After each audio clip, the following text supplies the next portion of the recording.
Bakit nga ba napakahalaga ang gawain ng mga misyonero? Sina Sweet at Rara ay nakadestino sa mataas na lupa dito sa Indang, Cavite.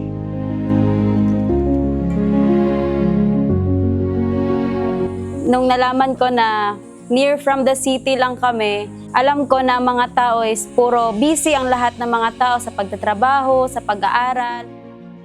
Kahit ganun pa man, ay naniniwala pa rin silang may plano ang Diyos kung bakit sila nasa Indang. At araw-araw silang naghahanap ng mga pusong handang tumanggap ng pag-ibig ng Diyos. Hanggang sa matagpuan nila sina Nanay Linda, Rico, Bonifacio at iba pa. Noong una namin silang nakita, mas lalo naming naintindihan kung bakit pinadala kami ng Panginoon dito. Yung akala kong mga tao na busy lang sa pamumuhay ay nangangailangan din pala ng tulong. Hindi lang sa mga bagay na material, kung hindi sa spiritual.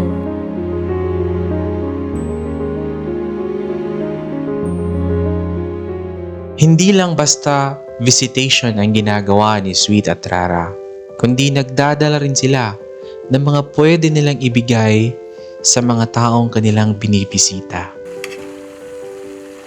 Dalawa po na bahay na ating mabibigyan sa ating niluluto na gulay.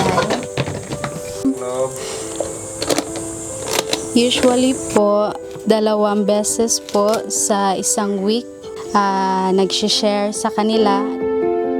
Pagkatapos magluto, naghahanda na rin sila ng kaunting bigas at groceries upang maipamahagi sa iba. Sa tuwing kami po ay nakakatanggap ng mga blessings mula sa kapatiran tulad ng mga bigas, amin din po itong binabahagi sa mga mahihirap. Isa sa kanilang mga nabisitahan at naging kaibigan ay si Bonifacio at ang kanyang pamilya. Nakatira siya kasama ang kanyang pamilya sa isang kubong gawa sa pinagtagpi-tagping yero. Wala silang kuryente at ang tubig ay kinukuha pa sa malayong bukal. Punta po tayo ngayon sa kung saan sila kumukuha ng tubig. Habang binabaybay namin ang daan tungo sa bukal kung saan sila kumukuha ng tubig, ay pansin naming malayo talaga ito mula sa bahay ni na Bonifacio. Nung marating na namin ang bukal, ay naabutan namin ang asawa ni Bonifacio na mag-isang naglalaba. Napakahirap po kasi maglaba at magpapatakid ng nawasa. Kaya po napipilitan po akong maglaba dito sa ilog, sa amin. So dito kayo kumukuha ng tubig, ate? Opo. So sinasala pa siya? Opo. Yan ay galing sa bukal? Opo, dyan yan sa kawayan. So yan yung panglaba? Opo, panlaba. Saka pang ano lang po, yung panghugas. Panghugas ng plato? Opo, yun lang. Ang inumin po namin, Oo, nandun naman sa kabila. Opo, naigip po kami ng Oh, so yan yun? Yan So po. sasalain lang? Opo, hintayin lang po no. Kung may tubig lang po kami, hindi na po kami maghihirap maglaba dito sa ilat. Bukod sa mahirap na pagkuha ng tubig, may isa pang mas nagpapahirap sa kanila, ang malubhang karamdaman ni Bonifacio. Dahilan upang hindi na siya makapaghanap buhay. Hindi naman ako nakakalakad. Tagal na. 2023 pa. Pag ito nabutas, may lalabas na puti yan parang. Dahil sa nangyari kay Bonifacio, naging malungkot ang kanilang tahanan. Ganito pa nga ang pamumuhay. Kasakit pa ako. Lalong mahirap. Subalit, mula nung dumating ang mga missionary sa kanilang tahanan, ay nagkaroon ng saya dahil mas naintindihan nila kung gaano sila kamahal ng Panginoon. Pasalamat ako sa Panginoon.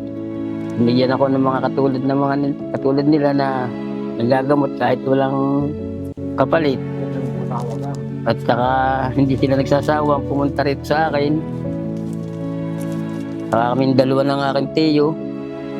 Natutulungan kami. Salamat sa Diyos at sila pinadala rito.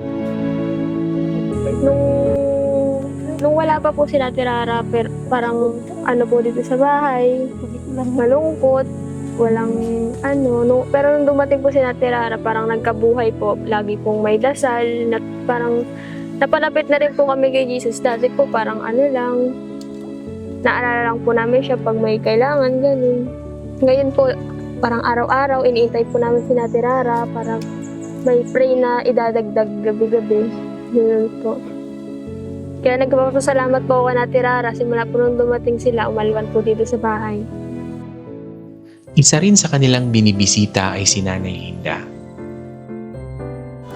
Siya po si Nanay Linda, is 75 years old. Last year, 2025, siya po ay na-stroke, March. Si nanay at nabisitahan, meron pa po siyang NGT. Pero after 3 months po na aming pagbibisita, pagmamassage, pag-offer ng prayer, ay praise God po, ay si nanay ngayon ay kumakain na siya gamit ang kanyang bibig. Nagpapasalamat ako sa kanila kasi kahit pa paano naka-recover ako.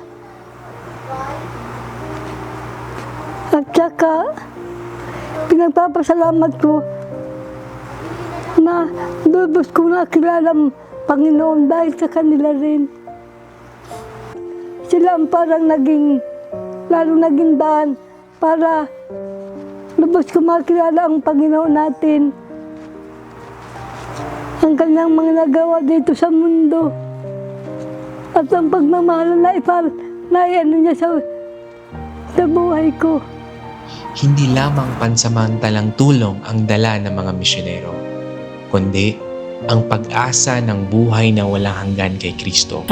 Dati po ako ay isang Katoliko. Ngayon po nang ako'y nabisita ng mga missionaries, na ano po ako na paliwanagan ako na maganda na tungkol sa Diyos.